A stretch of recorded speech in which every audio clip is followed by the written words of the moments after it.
Bem-vindo ao Conversas em Psicoterapia, um espaço de diálogos plurais, onde diferentes perspectivas se encontram para pensar a psicoterapia e seus atravessamentos. Este podcast é apresentado por Clécio Freire, psicólogo clínico, pesquisador, supervisor e doutor em psicologia.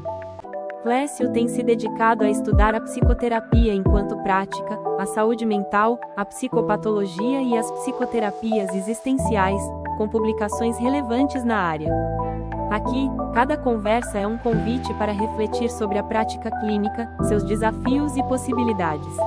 Prepare-se para mergulhar em debates que inspiram profissionais e todos que se interessam pela psicoterapia.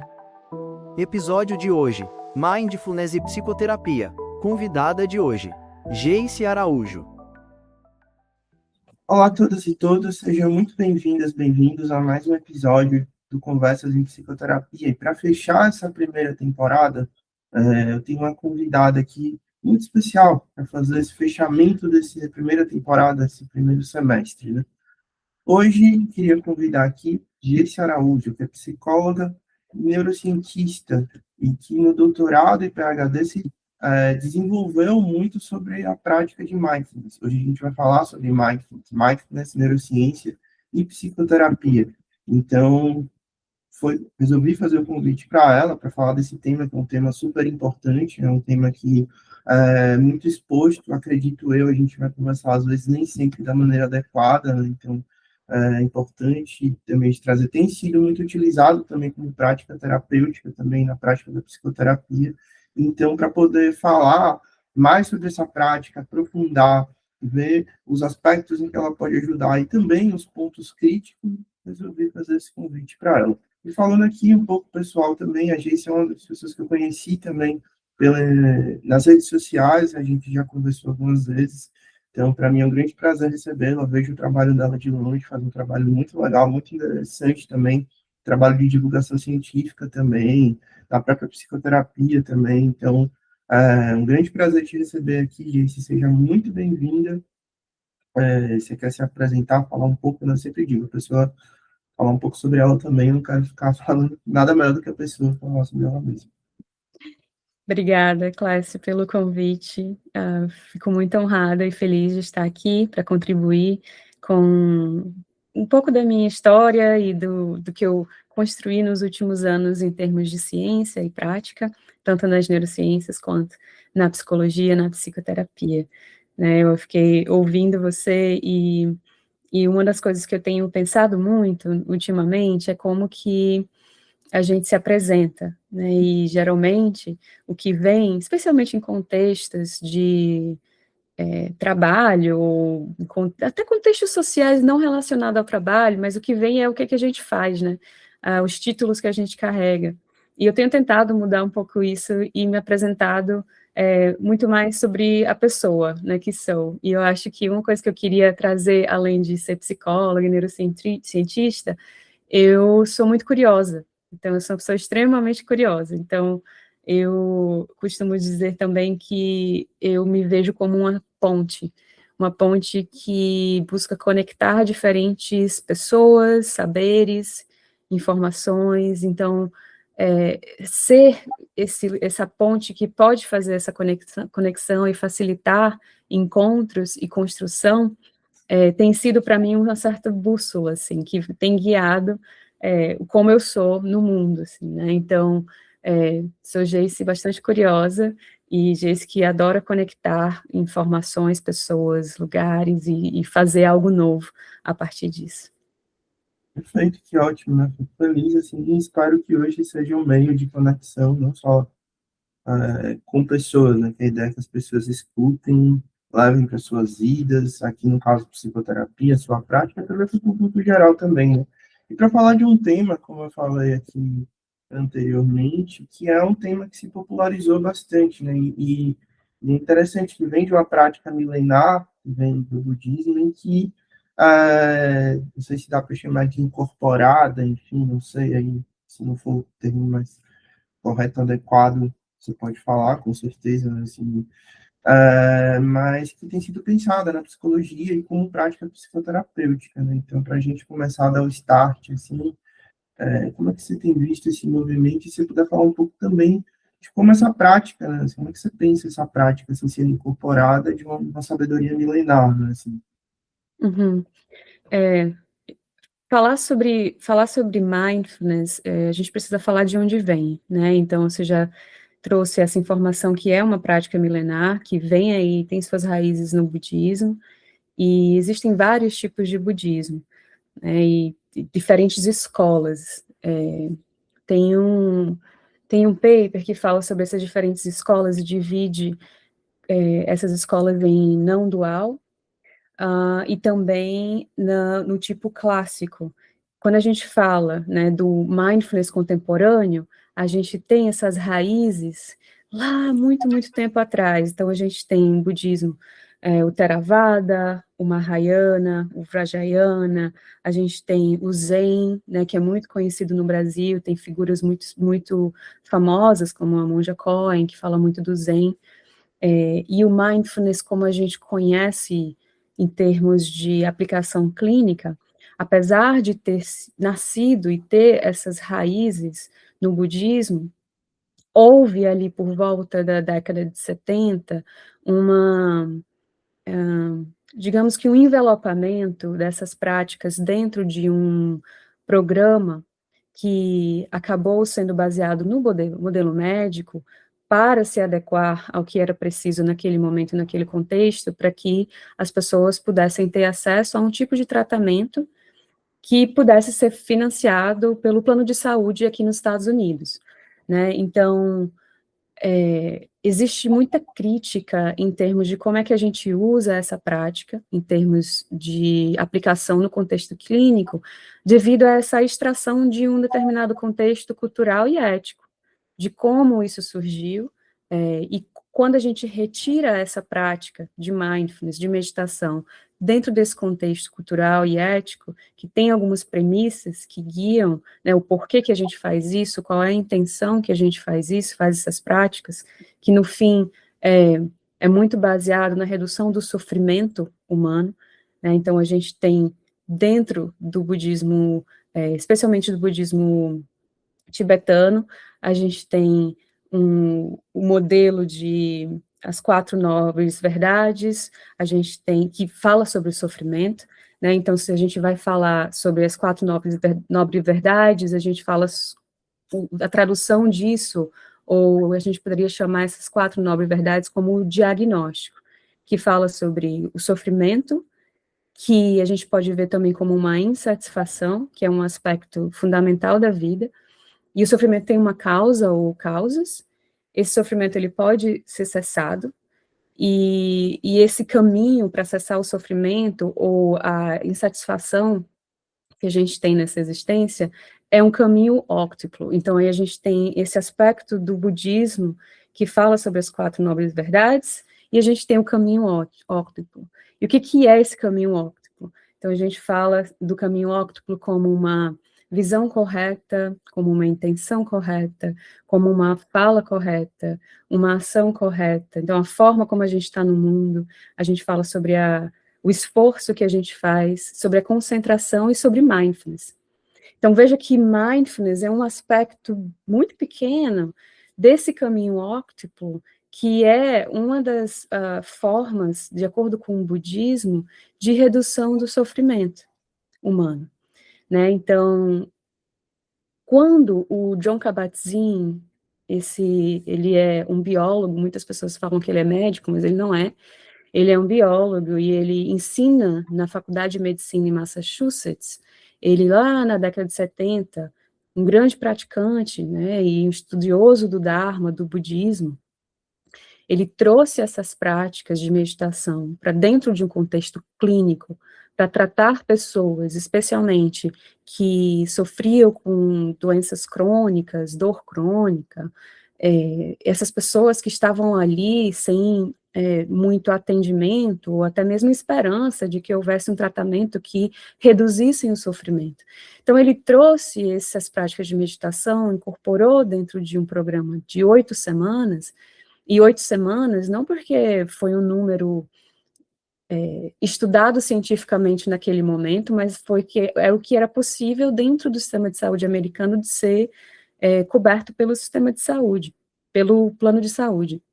Então, ele incorporou exercícios psicoeducacionais, exercícios de uma psicoeducação especialmente relacionada à redução do estresse, isso feito em grupo, né, então existe um componente de grupo aí também, e começou a ver uma melhora nessas pessoas que estavam tendo acesso a práticas de meditação, que estavam tendo acesso a práticas, a exercícios psicoeducativos sobre estresse e redução do estresse, e aí isso começou a ser estudado de forma sistemática, científica.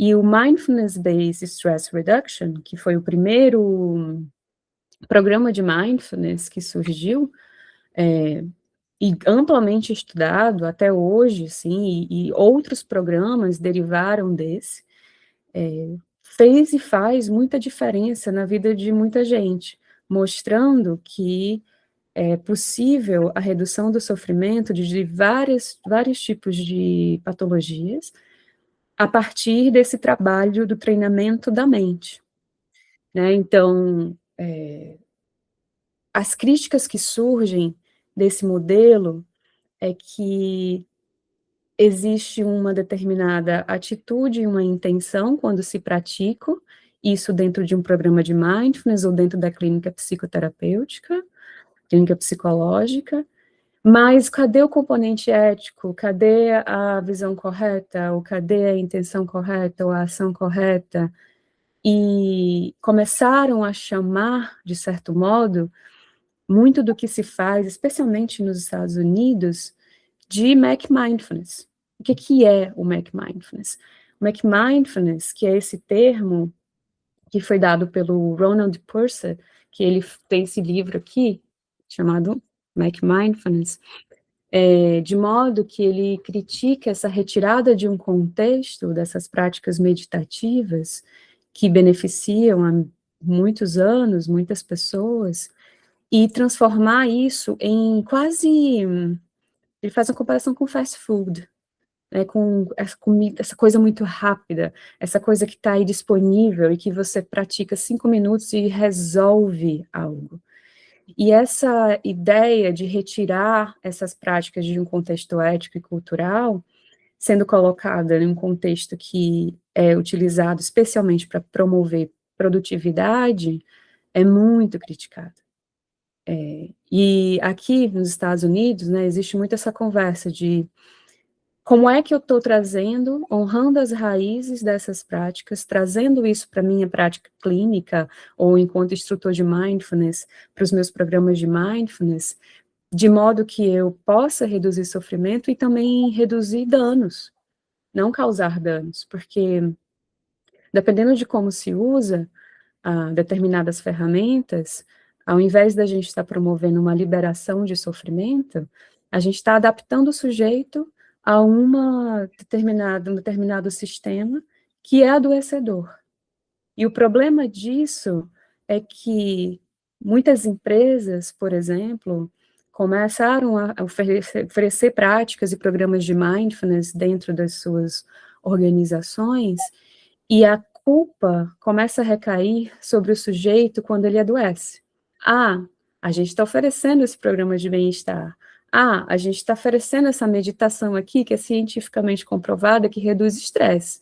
Se você está estressado, é porque você não está meditando direito. Se você está estressado, não está produzindo tanto, é porque você não está se dedicando o suficiente.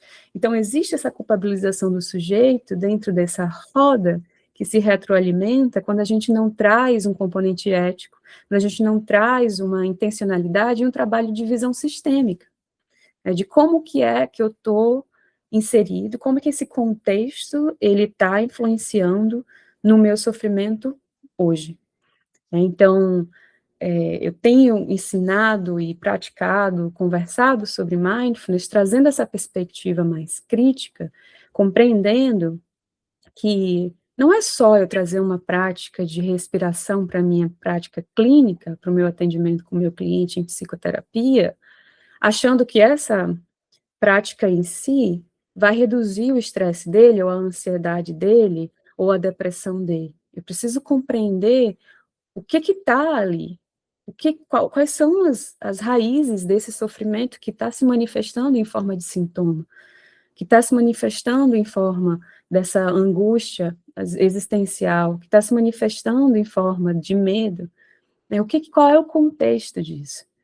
E é aí que entra algo que, para mim, faz muito sentido, quando eu falo de mindfulness, e talvez a gente possa agora definir, né, como é que as pessoas definem mindfulness.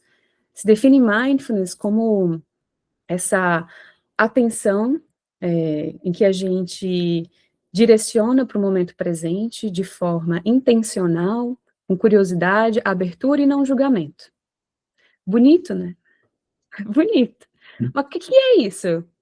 O que é essa atenção de forma intencional, com curiosidade, com abertura, sem julgamento?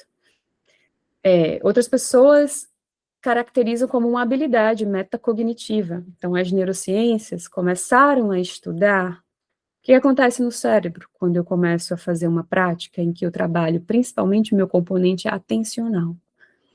E aí, essa habilidade metacognitiva, que ela é caracterizada por essa ciência, esse awareness, de forma gentil, não elaborativo, não julgadora, voltado para o momento presente. Se a gente volta para as raízes, os textos antigos que falam sobre mindfulness, mindfulness é uma palavra em inglês. Em português, a gente traduziria como atenção plena, como consciência plena, conscienciosidade. Mais conhecida é a atenção plena. Mas o mindfulness, essa palavra em inglês, ela é uma tradução da palavra sati, na língua Pali, que significa ciência, que significa relembrar, que significa eu voltar aquilo, voltar a minha atenção e relembrar. Relembrar de quê? A gente vai relembrar da nossa própria natureza humana. Então, o remembering, ou mindfulness, ou sati, é um convite a gente voltar. E na prática, grande parte da prática de mindfulness é a gente voltar, porque a gente se perde. É a gente lembrar e voltar.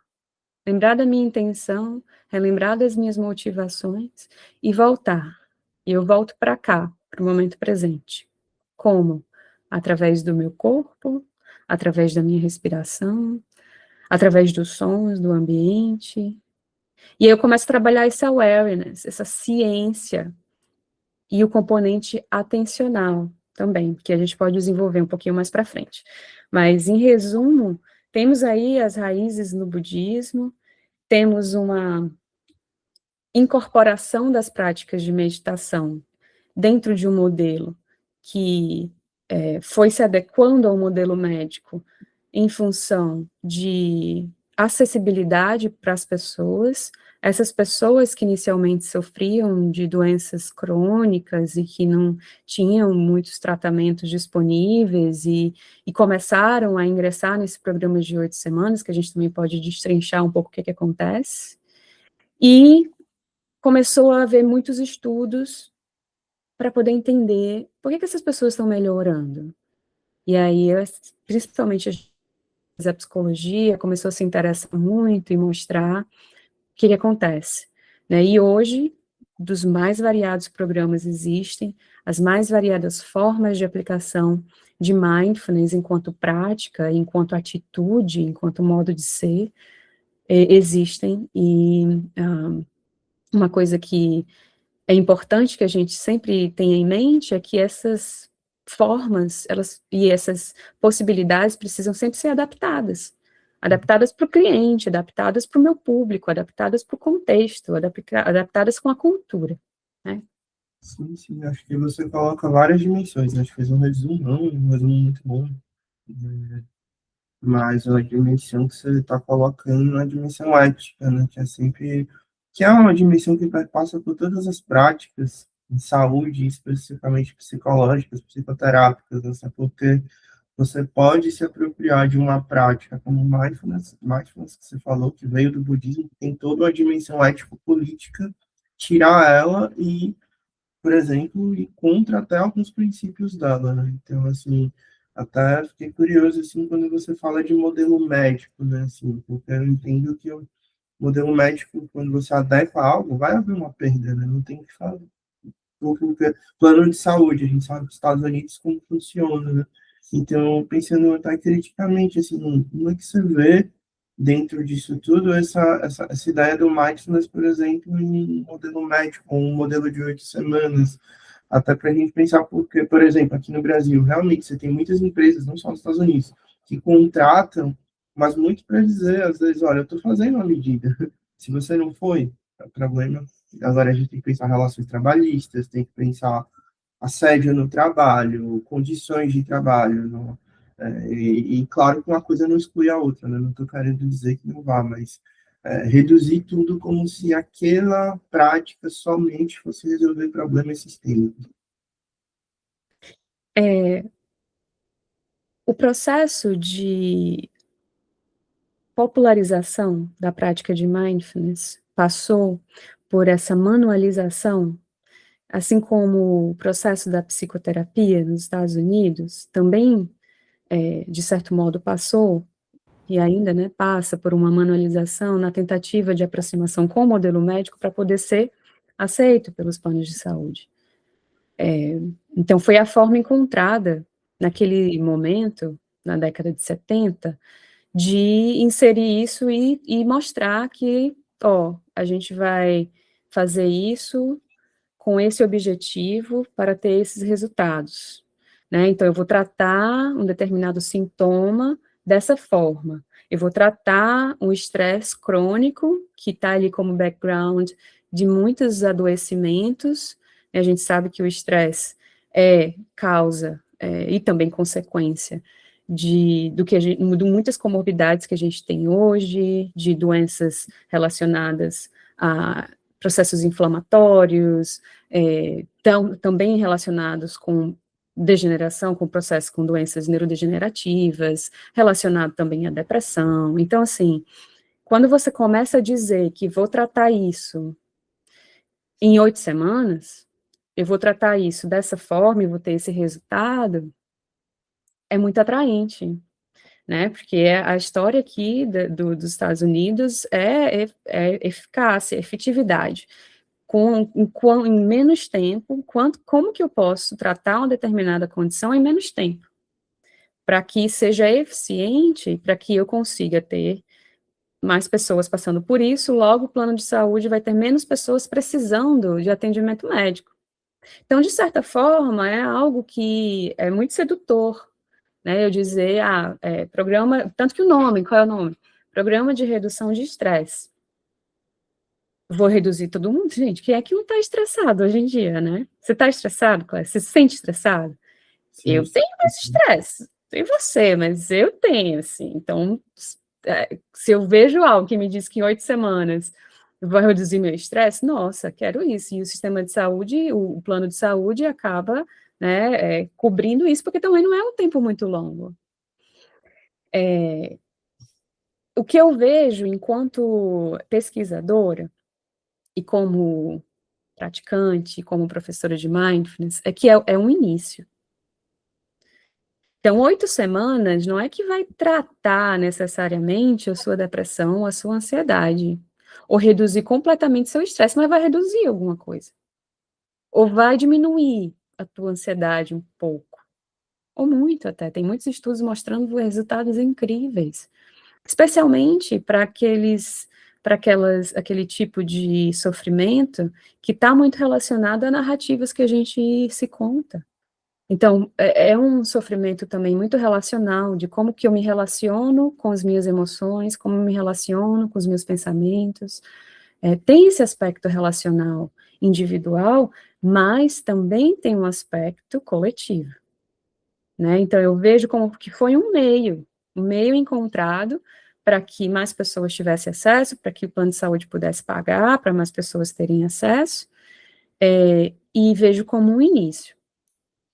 particularmente, eu ofereço ainda programas de 8 semanas que eu adaptei a partir do MBSR, do Mindfulness Based Stress Reduction, programa de Mindfulness para redução de estresse, adaptei para o Brasil e para a população que estava chegando até mim.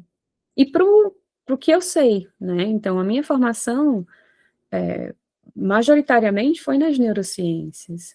Então, eu acabei trazendo muito das neurociências, de falar sobre atenção, de falar sobre hábitos, de falar sobre resposta ao estresse, de fazer um processo de psicoeducação baseado nisso, para o meu programa, em que eu fornecia práticas já muito diferentes em relação, principalmente, a tempo de prática, do que o programa original. O programa original fala sobre práticas de 45 minutos, de práticas de longa, né? Imagina, eu não tenho experiência nenhuma com meditação.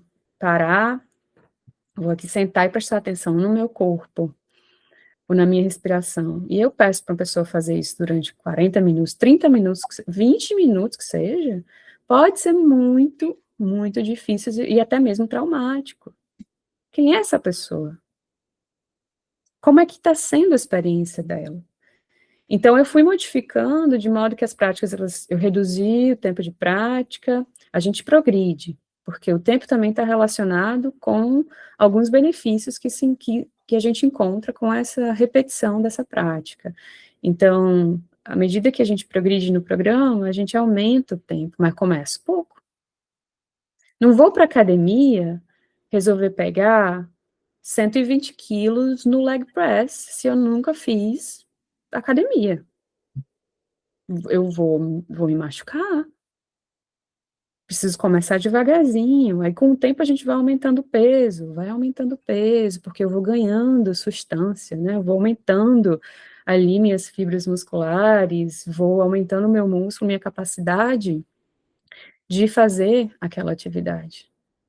Quando eu vou correr, eu também sou corredora, né, faço meia maratona, não vou resolver correr do dia para a noite 21 quilômetros. Eu vou correr caminho metade disso. Daqui a pouco eu corro um pouquinho mais. Depois eu corro mais. Daqui a pouco eu estou correndo 5, devagar. Não tem pressa.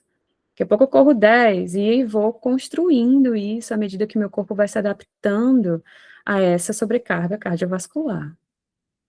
A meditação é igual. Então, o programa original que preconiza essas práticas mais longas, né, eu questiono, né, quem é essa pessoa que, primeiro, vai ter essa disponibilidade de estar ali 45 minutos e ficar ali muito tranquilo, 45 minutos, porque não é tranquilo. Eu fui adaptando, né, para a realidade das pessoas que eu atendo, e sempre em mudança, porque é um organismo vivo. Eu vou mudando também, adaptando de acordo com quem está comigo ali.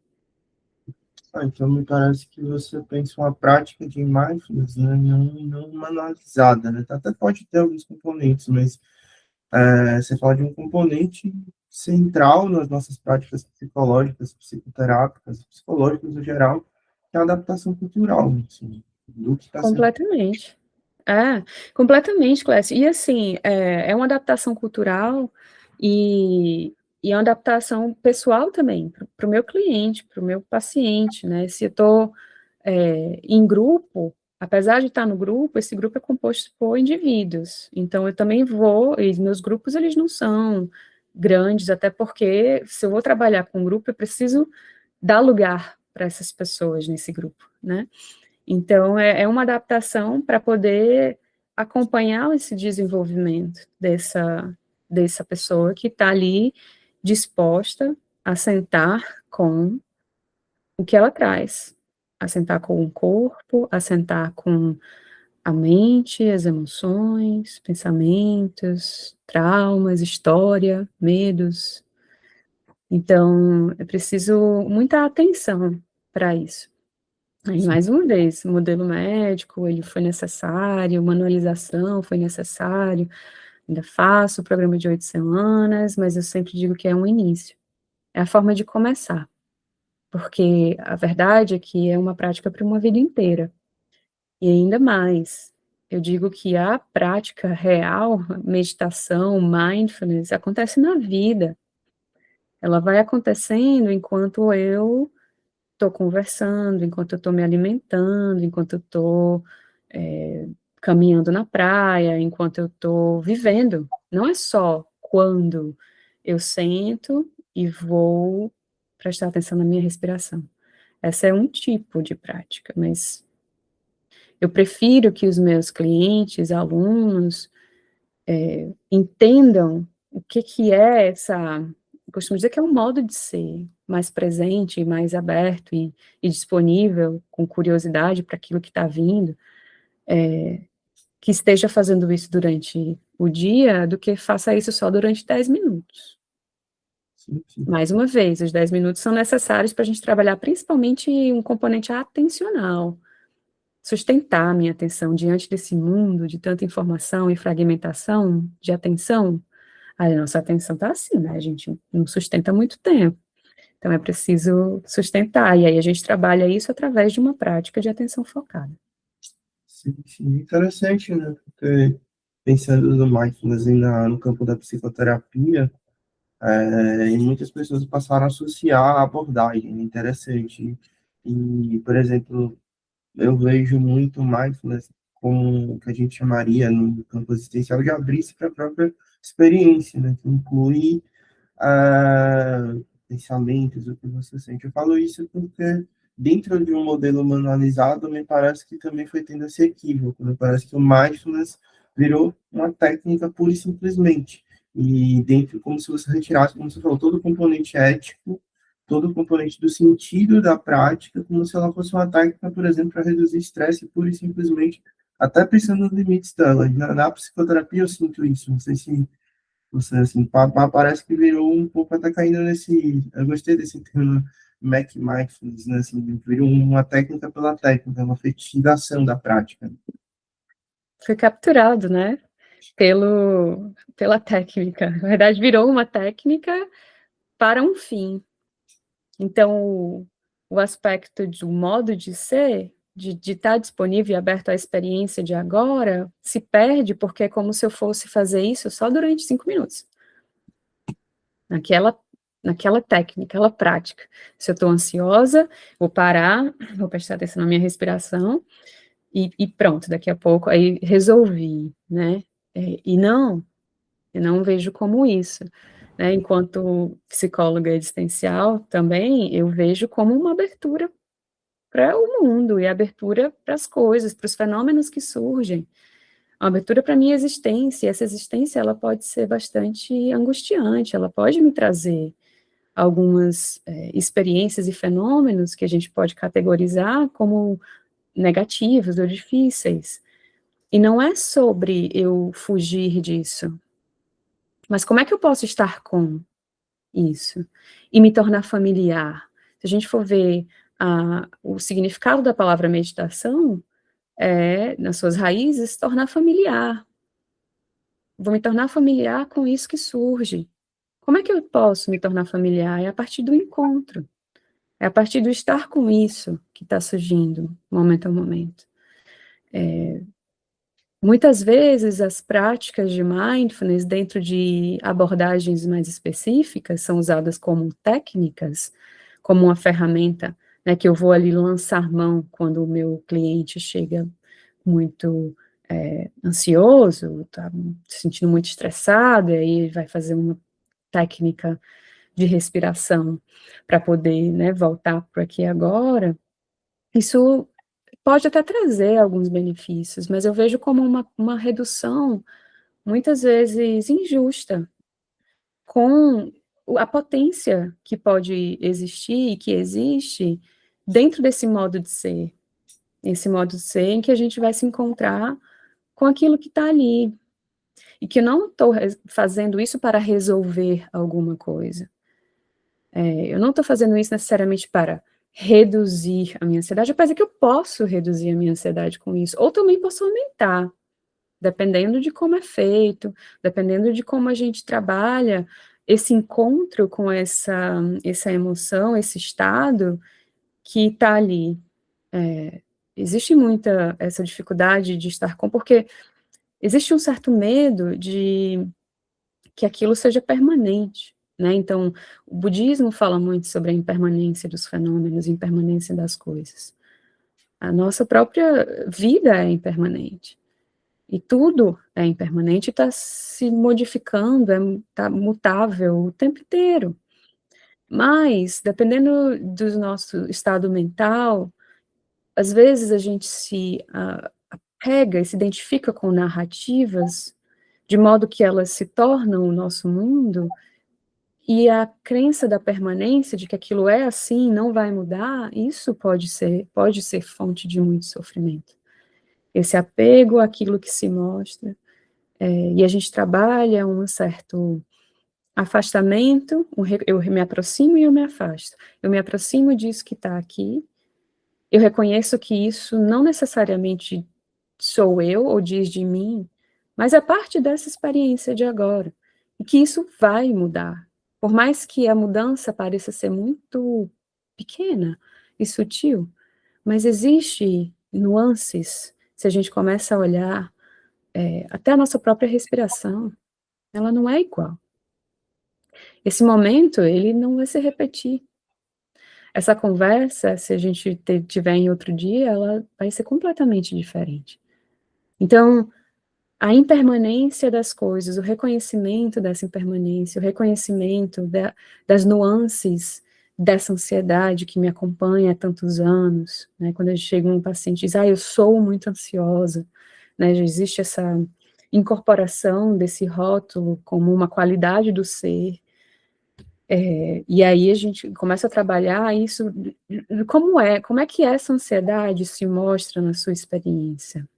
Como é que fica o corpo? Existe um aspecto corporal muito grande no mindfulness, que muitas pessoas que até trabalham na clínica psicológica, né, começa a trazer esse olhar para o mindfulness como só a mente, vamos observar a mente, os pensamentos, mas existe o corpo ali, e esse corpo, ele está informando tanto, e essa forma de vida que a gente tem hoje, muito mental, muito cognitiva, preso nessas narrativas, faz com que a gente se distancie ainda mais do somático, ainda mais desse corpo que também está mostrando muito da nossa experiência emocional.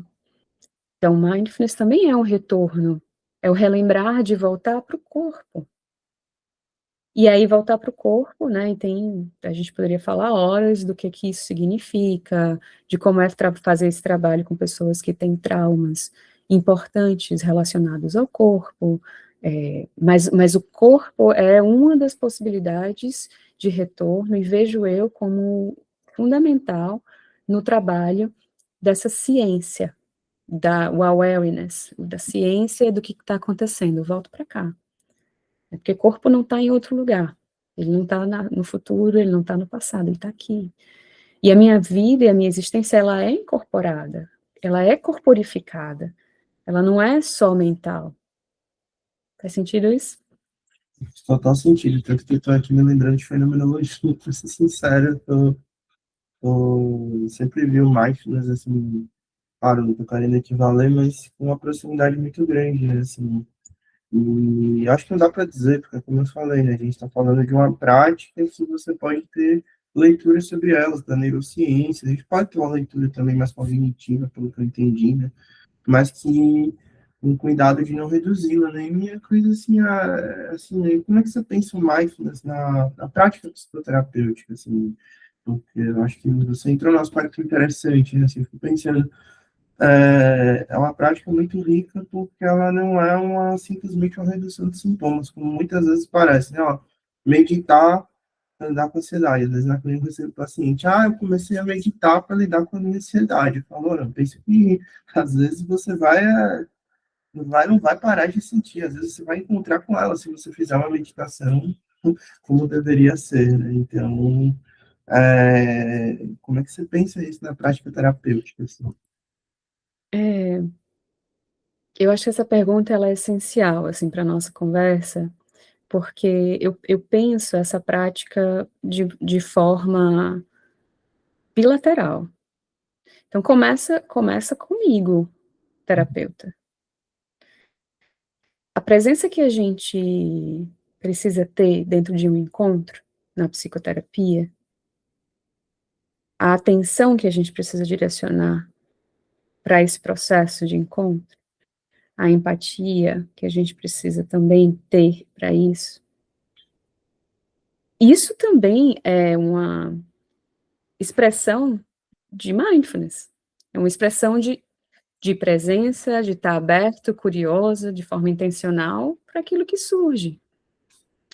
Quando eu começo a incorporar mindfulness enquanto prática meditativa, enquanto terapeuta, isso me ajuda a estar muito mais atenta e alinhada àquilo que está surgindo para além da linguagem dentro do processo da psicoterapia.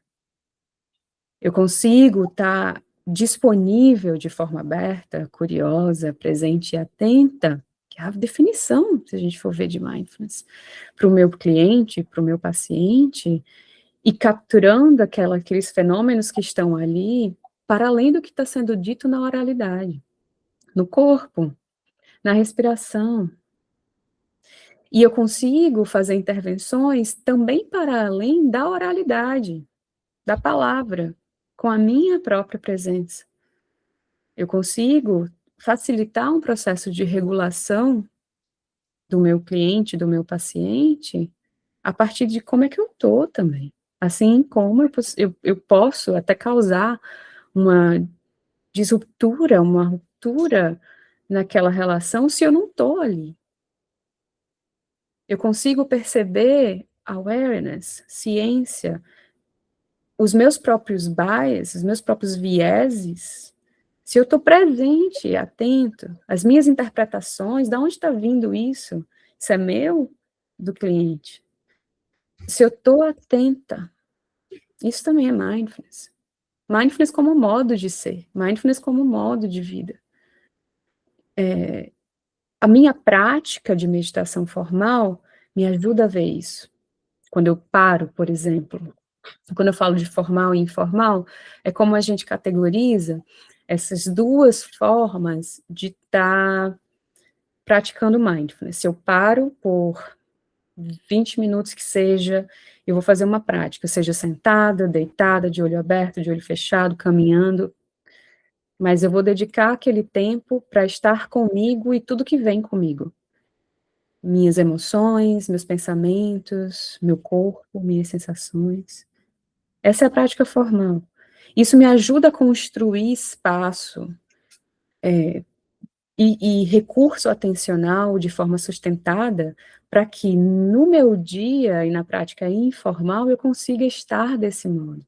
Então não é só sobre eu sentar e fazer isso durante 20 minutos, é como eu levo isso para a minha vida. E na psicoterapia, começando pelo terapeuta, isso é essencial.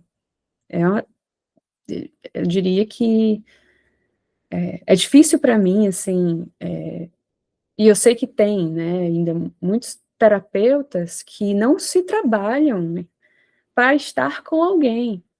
Então, sustentar um espaço dentro da psicoterapia, em que eu estou completamente aberto, disponível e com aquela pessoa, eu preciso de uma capacidade de atenção e abertura que pode ser treinável. Pode ser treinável. E eu treino isso através do mindfulness. Quando eu trago isso para o meu cliente, existem várias formas de fazer isso, depende de quem é esse cliente. Tem cliente que é mais cognitivo e quer entender processos. E aí ele quer entender uma explicação daquilo. E aí eu vou dar para ele uma explicação do porquê que eu acho que aquilo ali pode ajudar e vejo se faz sentido para ele. Se faz, beleza, então eu já uso uma rota um pouco mais cognitiva para poder falar sobre essa teoria do porquê que essa prática pode ajudar. E essa prática ela pode ser incorporada, né, em alguns minutos da sessão, ou até mesmo durante a sessão eu retomo e digo, nota, porque é sobre notar. É sobre notar, é sobre relembrar, é sobre perceber, é voltar. Percebe isso? E tem clientes que são mais corporais, que não estão querendo saber tanto dessa elaboração cognitiva, que é mais do sentir, e aí a gente volta muito mais para o corpo. E para aqui e agora, durante um processo de psicoterapia, quando eu pergunto para o meu cliente, como é que está seu corpo agora? À medida que você está me contando isso, o que é que você percebe no seu corpo? Então eu tiro o meu cliente daquele processo que às vezes é bastante, que sobrecarregue, que às vezes meu cliente está perdido nessas narrativas, eu trago ele para o corpo, isso também é mindfulness. Nota isso. E aí ele para. Nossa, percebo que estou sentindo aqui meu ombro que está tenso, eu percebo o meu estômago que está contraído. E aí a gente vai elaborando esse sentir. Então tem muitas maneiras, faço práticas de meditação mesmo, a gente vai parar alguns minutos, às vezes no início da sessão, às vezes no final da sessão. Não como uma forma, é muito raro eu trazer o mindfulness, o exercício de mindfulness como um antídoto, um remédio para a ansiedade daquele meu paciente. Prática, não. Vamos aqui parar e fazer uma respiração por 5 minutos. E sim, pode ajudar? Pode. Eu, Geice, particularmente, eu prefiro fazer de outros modos. Quando a gente chega, antes de qualquer coisa, é uma forma de ter um certo ritual para o início de um encontro, dependendo de quem é o cliente, se ele está aberto a fazer isso, faz sentido para ele, faço. Durante o processo de elaboração de uma determinada situação, de determinada emoção, sentimento, o notar, trago para aqui agora. Percebe o que está acontecendo agora no teu corpo. Então, varia muito. Eu acho que você toca em dois pontos que eu acho que são, pensando em pesquisa, né, em mudança, que é a personalização, que eu acho que é o grande desafio da saúde mental no geral, né? Assim, tanto que a taxa de pessoas que não ficam em serviços de saúde, não fazem os tratamentos é muito grande, muito apontada por uma falta de personalização que vai contra esse modelo fast food, né, que a gente, acho que não só o mindfulness, a gente poderia pensar em Mac Therapy também, se a gente fosse pensar na terapia, né, no manual para todo mundo. E uma coisa que eu acho que a gente tem muitos estudos sobre que tipo de intervenção vai para cada problema e poderia. E muitos poucos sobre coisas muito importantes. Um dos estudos que vem é sobre microprocessos de terapia. Eu estava vendo que até o movimento que a gente faz quando o paciente está falando tem um efeito de mudança, né? Então, o que você está falando são coisas muito micro e que realmente a gente só consegue perceber quando a gente se conecta com essa esfera da sessão a dois, né? O encontro, né? Assim, né? Me parece algo muito sutil e algo muito refinado até para desenvolver em psicoterapeutas. Completamente, 100%, Clássico. E assim, vendo o mindfulness como um modo, né, em que eu estou no mundo, essa prática que ela está sendo presente à medida que eu vivo, isso vai me permitindo fazer ajustes em vários aspectos da minha vida. Isso vai me permitindo fazer ajustes nas relações, isso vai me permitindo fazer ajustes no trabalho, nos hábitos. Então, eu começo a me dar conta de dinâmicas que talvez não são saudáveis, e eu começo a ver meus processos de reatividade, então eu começo a ter um pouco mais de espaço para responder de uma outra forma, e fazer outras escolhas, olhar melhor para os meus desejos, isso tanto enquanto terapeuta, quanto enquanto cliente, porque no fim das contas, nós somos seres humanos, e como seres humanos, a gente tem algo fundamental em comum, que é o sofrimento, a gente sofre. E se esse sofrimento ele está existindo, muito desse sofrimento, ele pode ter aí suas raízes na forma de como eu estou me relacionando com tudo que existe, inclusive no meu mundo interno. E se eu treino a minha mente, se eu treino a minha ciência e consciência, minha atenção, para reconhecer e aquilo tudo que está acontecendo ali, eu posso, no momento em que eu reconheço e que eu também aceito que aquilo ali é uma realidade que se instala nesse momento, eu posso então agir para que haja uma mudança. Muitas pessoas começam a falar sobre mindfulness e entendem a aceitação, que é um dos mecanismos que a gente trabalha dentro do treino de mindfulness, como resignação. Eu aceito tudo isso que está acontecendo comigo e não faço nada a respeito. Não é sobre isso. Na verdade, eu vejo mindfulness como um meio para que a gente possa mudar as coisas.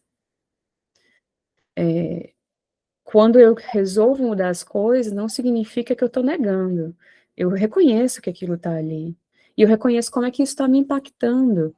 Como é que está impactando as minhas relações, o meu meio, a minha comunidade.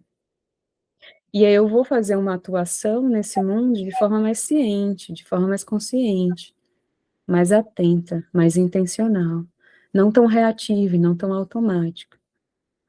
Então eu vejo como fundamento, assim, para a gente enquanto ser humano.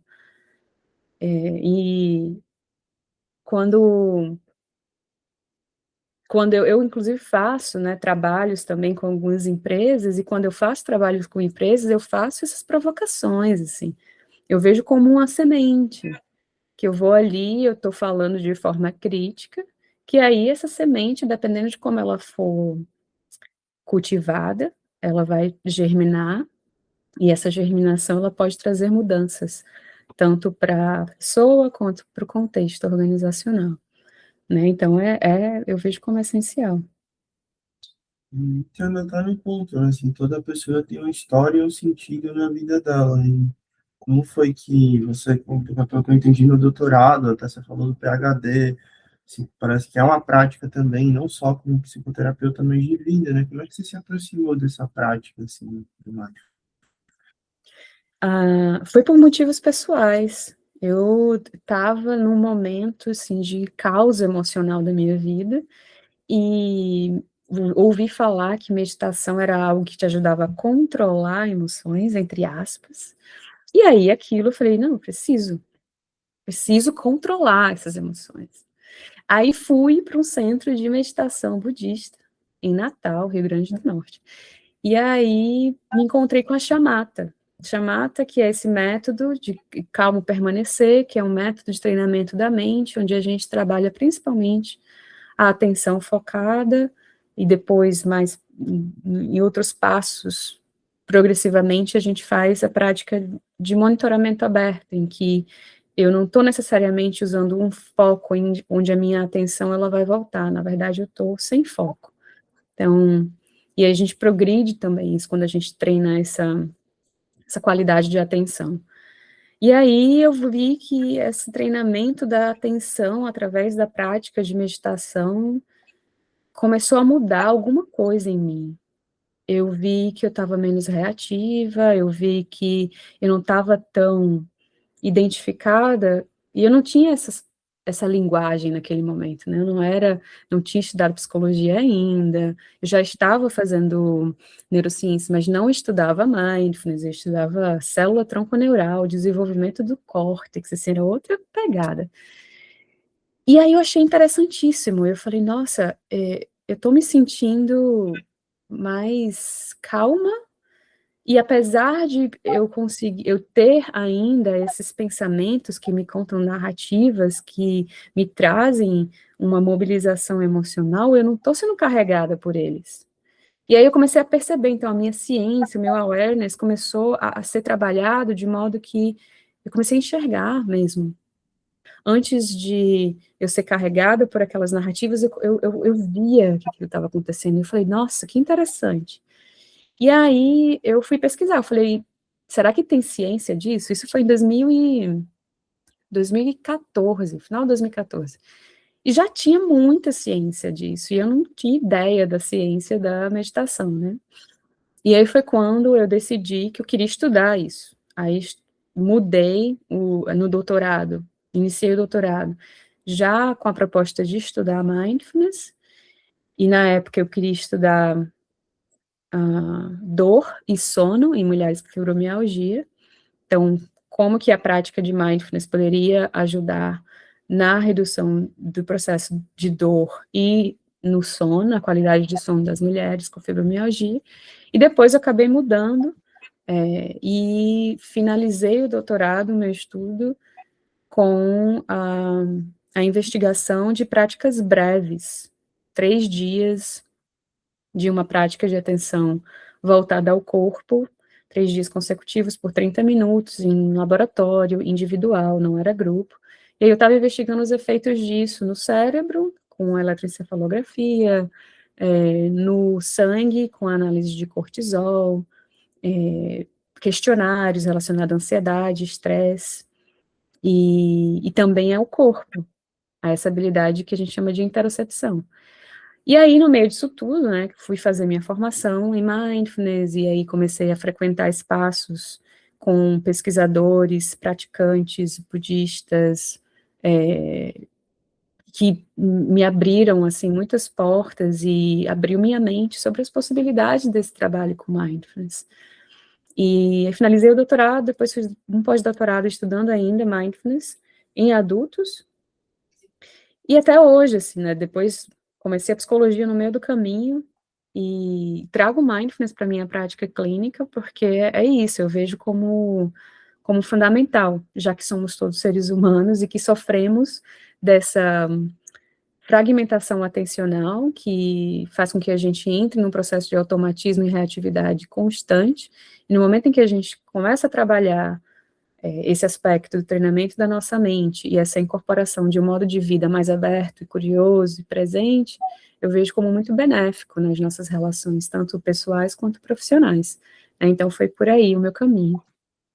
Para ser o caminho, né? As pessoas elas que entram na ideia de que tá, nosso mundo de hoje é do controle, né? A gente não tem como controlar quem somos, o que pensamos, o que sentimos. A gente pode, o máximo que fazer é nossa relação com essas coisas. Eu acho interessante que você saiu do que talvez seja o paradigma que muitas pessoas tenham, até falando popular, e que talvez a gente tenha que se comunicar melhor, até as áreas piscinas, porque a ideia é que a gente faz meditação, mindfulness para controlar emoções, falando popular, controlar sentimentos, pensamentos, né? E o controle é muito sedutor, né?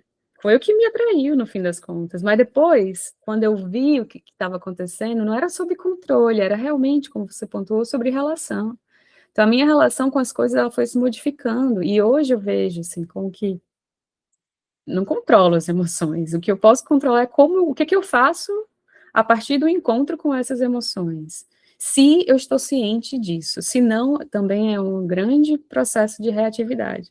Eu começo de certo modo, a olhar para o aspecto relacional das coisas. Então, as minhas relações com tudo, com o mundo e comigo, se modifica, e eu vejo como que, e a ciência também mostra, né, como que a prática, ela pode nos permitir uma vivência e um desenvolvimento de aspectos de compaixão, de empatia, de menos julgamento, muito interessante, que melhora essas nossas relações.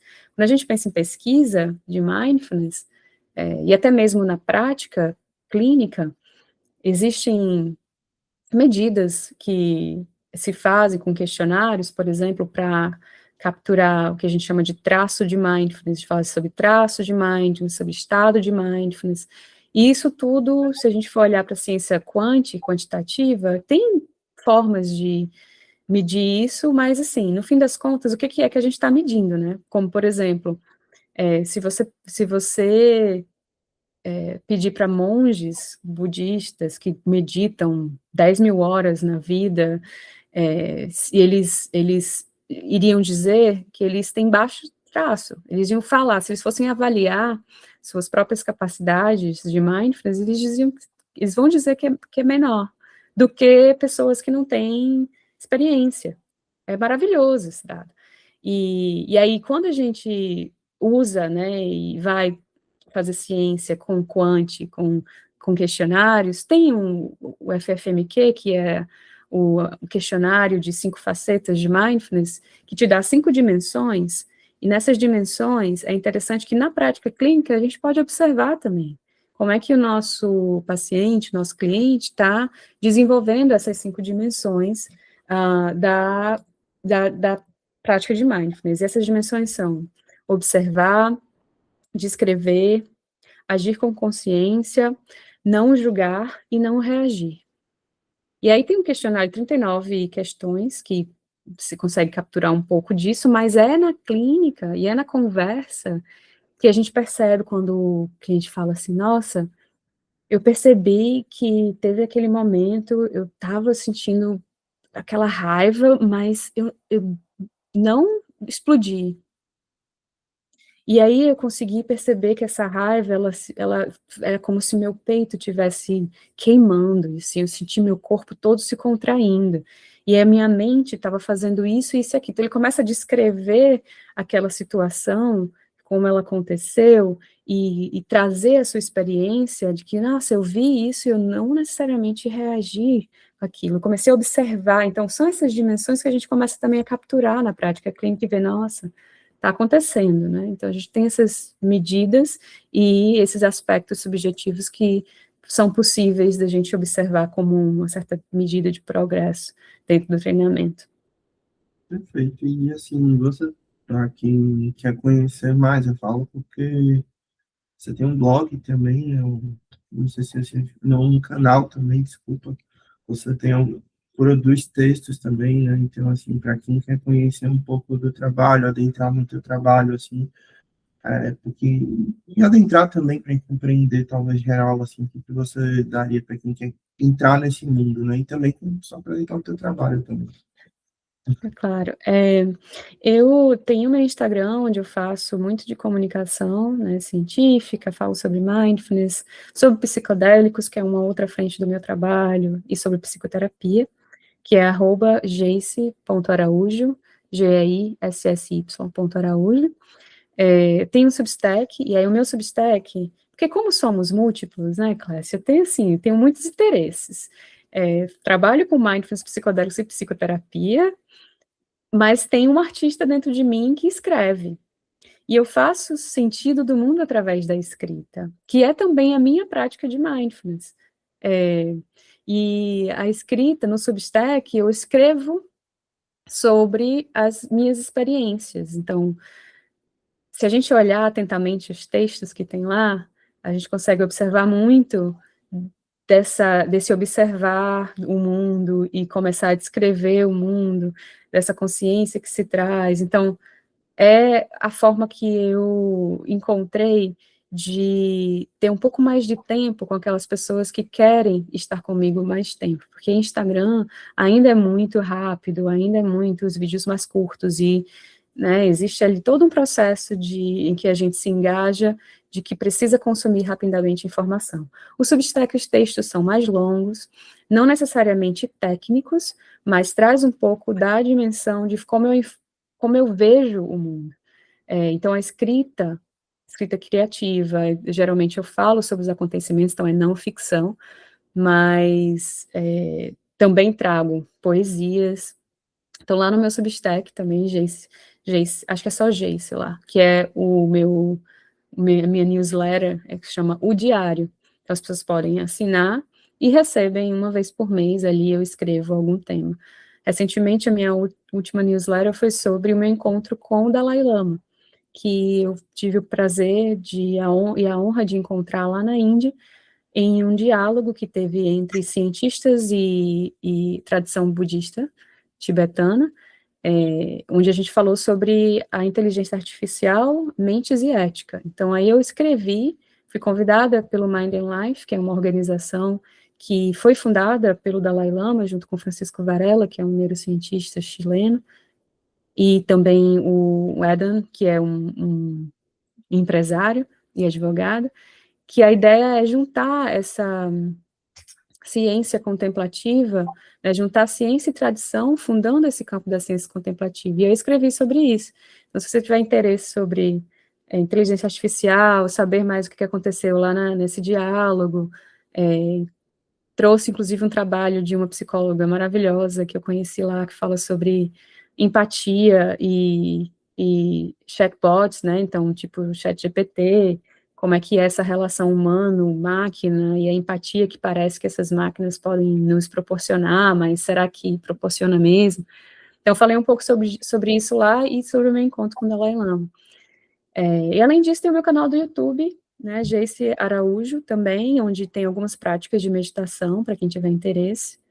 E em breve vai ter materiais educacionais sobre psicoterapia, sobre mindfulness e sobre psicodex. Perfeito, eu acho que já é bom que tu tem tema para mais de um episódio, quando eu quiser fazer, eu já posso te falar. Tem IA, que a gente vai dar algum momento a discutir, né? Tem sobre psicodélicos também, outro tema super relevante e atual. Eu já queria agradecer a ti, e antes da gente finalizar, fazer os agradecimentos, eu sempre peço para as pessoas deixarem uma mensagem para quem assiste.